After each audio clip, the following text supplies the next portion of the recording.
Bueno, muy bien. Vamos a escuchar la reflexión que hoy estará a cargo de Gustavo. Gustavo, adelante.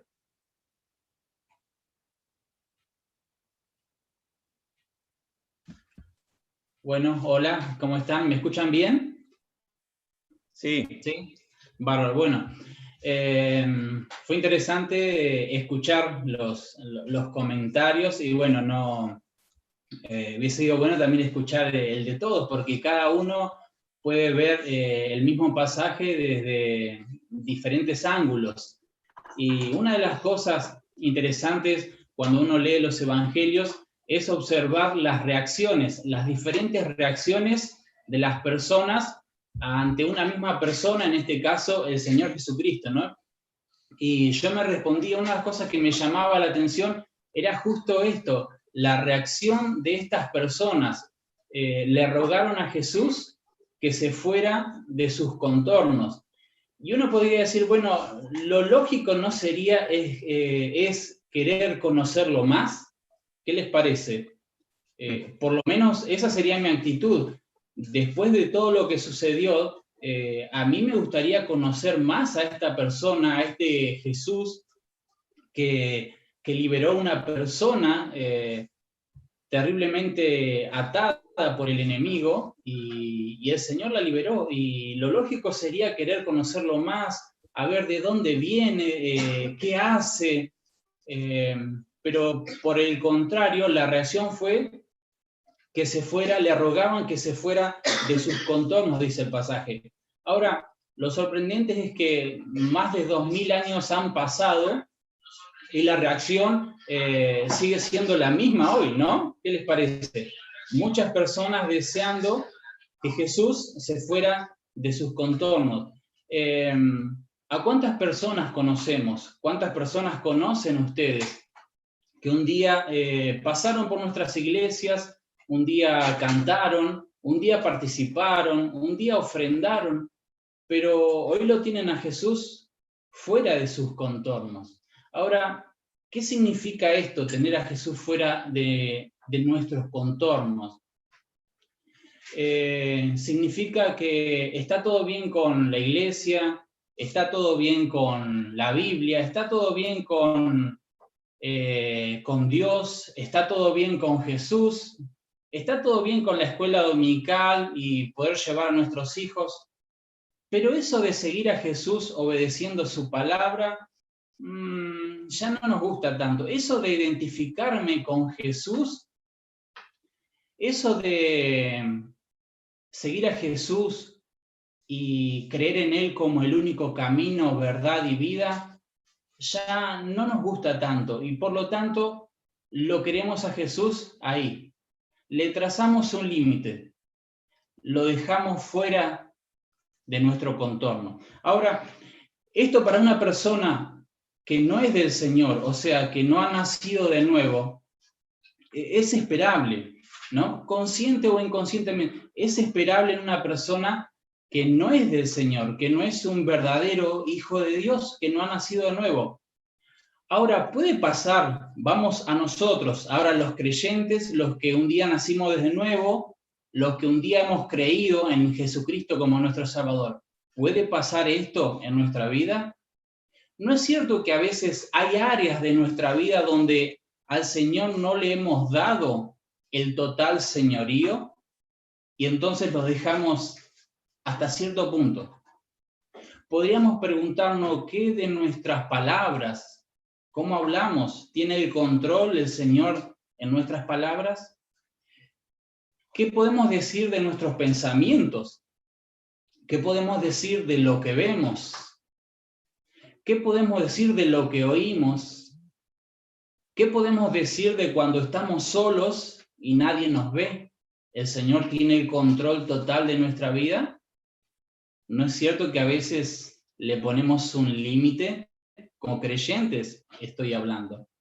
Ahora, ¿qué es esto de que Jesús tome el control total de mi vida? Bueno, es lo que la Biblia lo llama la llenura del Espíritu Santo. Es dejar que el Señor Jesucristo en la persona del Espíritu Santo tome control de cada área de mi vida. ¿Y cómo se logra esto? Bueno, a través de la lectura, la obediencia total de la palabra de Dios. La llenura del Espíritu Santo va de la mano a la obediencia total de la palabra de Dios. Cuando leo la palabra, obedezco, estoy dejando que el Señor tome control total de mi vida. Ahora, otra de las cosas que llama la atención en este pasaje, que yo la anotaba acá, es que Jesús no le permite quedarse con él a este hombre. Este hombre le dice, le ruega que lo deje estar con él, y Jesús no lo deja, al contrario, le dice, no, ve a tu casa, a los tuyos, y cuéntales cuán grandes cosas ha hecho Dios contigo y cómo ha tenido Dios misericordia de ti. Ahora, cualquiera de nosotros puede decir, pero Señor, este hombre, yendo con vos, puede ser una buena promoción, porque si lo llevas a todos lados y este hombre puede contar lo que hizo, ¿a cuántas personas, Señor, ibas a reunir? Ibas a llenar estadios, Señor. Pero el Señor no lo dejó estar con él. Le dijo, anda a tu casa. Es que ahí en la casa es el primer lugar donde Dios quiere que vos y yo vivamos al Señor, demostremos al Señor, que contemos cuán grandes cosas ha hecho Dios con nosotros. ¿Y cuáles son esas grandes cosas? Dios me perdonó todos mis pecados, me salvó de la consecuencia de mis pecados, me dio vida eterna, me dio un lugar eterno en los cielos donde voy a pasar una eternidad con Él, me dio un propósito de vida. Y puedo seguir mencionando un montón de cosas. ¿Cuán grandes cosas ha hecho Dios conmigo? ¿Puedo callar eso? ¿Podés callar eso? No, no se puede callar eso. ¿Y cómo ha tenido Dios misericordia de mí? Y todos los días su misericordia, dice la palabra, se renueva cada mañana. Entonces Dios le dice, no, anda, allá es donde tener que estar, en tu casa, en los tuyos, ahí necesitan saber lo que Dios ha hecho con vos y la misericordia que Dios ha tenido. Y este hombre se fue publicando en todas partes lo que Dios había hecho con él. Pero por último, otra de las cosas que me llama mucho la atención es que al Señor no le importaba la opinión de la mayoría. Al Señor no le importó lo que dijeron los demás. No le importó que lo echaran de sus contornos. El Señor tenía un propósito claro, ir a la región de Gadara o Gesara, aparece en otros pasajes, ir a donde estaba este hombre. ¿Saben cuánto se cree que recorrió el Señor para llegar hasta ahí? Cruzó el mar de Galilea, estaba en Capernaum. En línea recta de Capernaum a Gadara son aproximadamente 20 kilómetros. Y pasó en una barca con sus discípulos, atravesó una tormenta y llegó a la región de Gadara. ¿Por cuántas personas? Por uno. Por un hombre que nadie daba un peso. Por un hombre que era lo peor de la sociedad, lo más indigno. Un loco, podríamos decir, que andaba en el cementerio gritando, lastimándose con piedras, que cualquiera podría decir que lo maten, que lo hagan desaparecer. Pero el Señor fue por esa persona. El Señor cruzó el mar y lo fue a buscar. ¿Por qué? Porque tenía bien en claro su propósito. Porque Él había venido ¿a qué? A buscar y a salvar lo que se había perdido. Y el Señor tenía claro que los sanos no tienen necesidad de médicos, sino los enfermos. El Señor no lo llevó a su iglesia. El Señor lo fue a buscar. Fue hasta donde Él estaba para que este hombre lo conociera y se encontrara con Él. Lo salvó, lo restauró y lo envió. Y el Señor se volvió por donde había venido. Ahora, yo no sé ustedes, pero yo quiero honrar a mi Señor haciendo lo mismo. Yo quiero que el tiempo que el Señor me dé de vida acá en esta tierra, quiero usarlo de la misma manera, quiero ir a buscar. ¿Conoces algún gadareno que es necesario que vayas a buscar? Saben, el fin de semana estuvimos repartiendo algunas cajas de alimentos que se prepararon acá en la capilla y repartiendo algunos regalos también por el Día del Niño.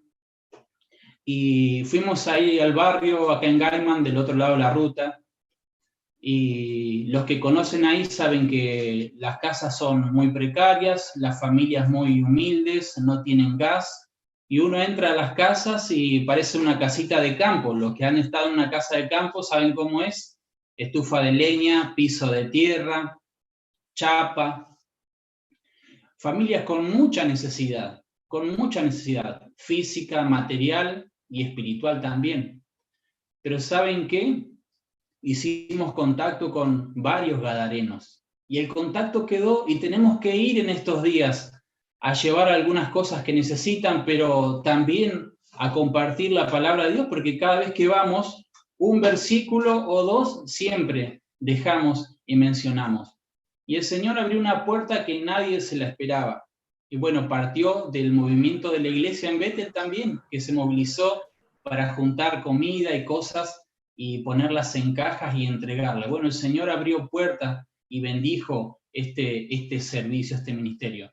Pero pregunto nuevamente, ¿conoces algún gadareno que es necesario que vayas a buscar, que salgas de la comodidad, quizás que cruces un lago de 20 kilómetros, quizás pasar por alguna tempestad, pero es necesario llegar?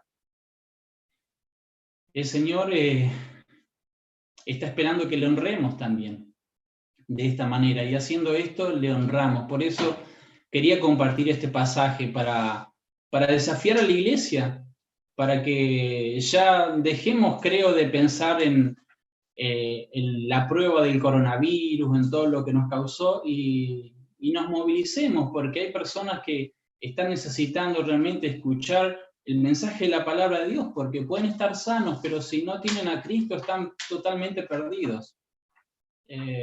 Una persona se muere sin Cristo, está condenada eternamente. Y tenemos que hablar la palabra del Señor, compartir esas grandes cosas que el Señor ha hecho con cada uno de nosotros. La hizo con vos, tenés que compartirla, tenés que hablarla, enviar un mensaje, WhatsApp, en el estado, en el perfil, donde sea. Las personas tienen que escuchar la palabra de Dios. Toda persona que pase a nuestro lado tiene que oír la palabra de Dios, de tal manera que algún día nadie nos señale con el dedo y diga: vos pasaste a mi lado y no me dijiste nada. Así que esto quería compartir para desafiar a la iglesia, animarnos a compartir. Y si tenemos que dejar que el Señor todavía tome control de algún área de nuestra vida, bueno, dejémoslo. Tenemos su palabra, tenemos el Espíritu Santo, tenemos la iglesia, tenemos los hermanos, tenemos todo. Y es tiempo de que la iglesia se movilice y muestre a Cristo yendo a buscar a los gadarenos. Que el Señor les bendiga. Gracias. Amén. Muchas gracias, Gustavo. Hermosa palabra. Mientras te escuchaba, pensaba en esa escena tan conocida por nosotros por el relato de la Biblia, pero me puse a pensar algo que no se me había ocurrido en algún momento también analizar, y pensaba en la familia de ese hombre, ¿no? Que había toda una historia detrás. La Biblia no nos revela qué es lo que pasaba, qué es lo que pasó, pero seguramente en esa historia había mucho sufrimiento, y la llegada de ese hombre a su casa otra vez debe haber sido toda una experiencia, ¿no es cierto? Porque tal vez la desconfianza, el miedo, no lo podían dominar, pero allí está él y llegó transformado. El impacto que debe haber causado en su familia, su vida transformada, ¿no? el impacto que podemos causar nosotros también en nuestra familia, si revelamos nuestra experiencia con Cristo y hablamos de nuestra experiencia con Cristo.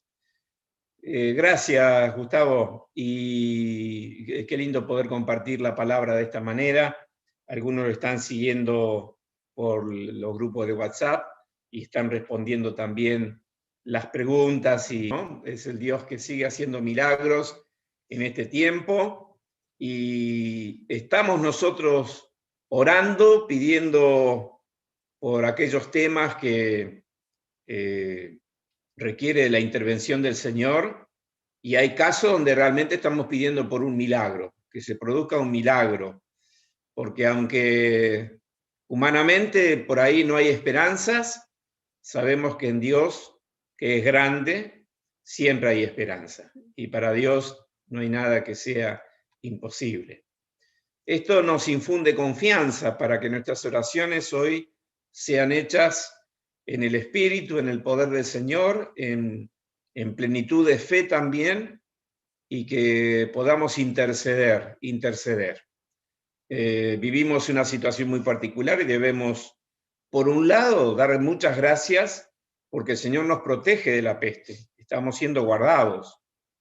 Y por otro lado, rogarle al Señor que esto se termine, que esto se corte, que tenga misericordia y que se termine. Y que, no sé, mañana las noticias digan que se redujo notablemente el caso de infectados, de muertes, y que podamos ver la mano de Dios obrando. Pero también en estas circunstancias durísimas, que las personas busquen al Señor, porque crece el temor. Y si crece el temor, es la oportunidad para que nosotros podamos hablar de la fe y la esperanza en el Señor. Oremos también por las autoridades de nuestro país, oremos para que puedan hacer las cosas como deben hacer, que realmente el único interés que tengan es el beneficio de la comunidad. Oramos para que Dios tenga misericordia también de ellos y los ayude en su responsabilidad. Oramos por un milagro para la vida de Ariadna, ¿no? También había otra chica en un caso parecido, que después Tati puede decir el nombre de ella, pero era una chica también que necesita que Dios haga también un milagro. El nombre, Tati. Valentina. Valentina, ok. Un caso similar, oremos por Valentina entonces también, y oremos por la familia que está detrás de ellos. Y así por todos los temas que tengamos, que después en los grupos pequeños de oración tendremos más libertad para expresar nuestros pedidos de oración. Pero también no olvidemos de agradecer, hermanos, y pensaba en esto también que se está haciendo a través de la distribución de cajas, tanto en Bethel como aquí en Tabernac, y demos gracias al Señor por la generosidad de los hermanos. Qué hermoso es cuando hay un corazón generoso que comparte con las necesidades de los demás. Qué hermoso también que hayan en las capillas personas que se dediquen a llevar eso a la gente y hacer ese contacto también. Esto es sembrar, hermanos, sembrar amor. Y el amor va a dar como fruto el amor, ¿no es cierto? Así que sigamos orando y sembrando con fe y con mucha responsabilidad también, porque sabemos que los tiempos que vienen no son nada buenos. Debemos orar. Así que bueno, vamos a distribuirnos en los grupos, siempre y cuando alguien tenga un tema que quiera compartir con todos, lo puede hacer ahora, antes de separarnos en los grupos.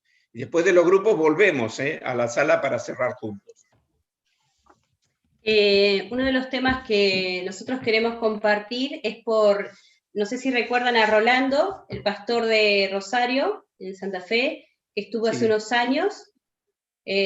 Rolando hace poco falleció el yerno, y ellos ahora fueron diagnosticados con coronavirus, Él, o sea, pasaron la situación muy fea de su yerno, viajaron, y ahora, bueno, además de su problema de salud del corazón y demás, orar por él y por su familia. Rolando Ramírez. Rolando Ramírez. Bien. ¿Algún otro tema?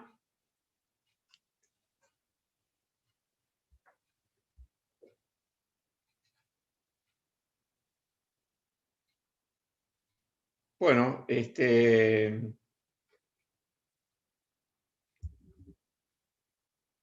compartimos entonces en los grupos pequeños, vamos a ser distribuidos ahora, y ahí será la sorpresa a ver con quién me toca hoy. ¿Con quién me toca hoy? Qué lindo, ¿eh? Esto es una manera también de... Yo estoy distanciado con varios de ustedes, así que estoy rogando que no me toque con ninguno de los que estoy peleado. Por ejemplo, con Angélica, que no me toque, por favor. Carlos, ¿cuánto tiempo para orar? Sí, respetemos el tiempo, porque a veces cuando compartimos los temas, hacemos la historia, no hagamos la historia de los temas.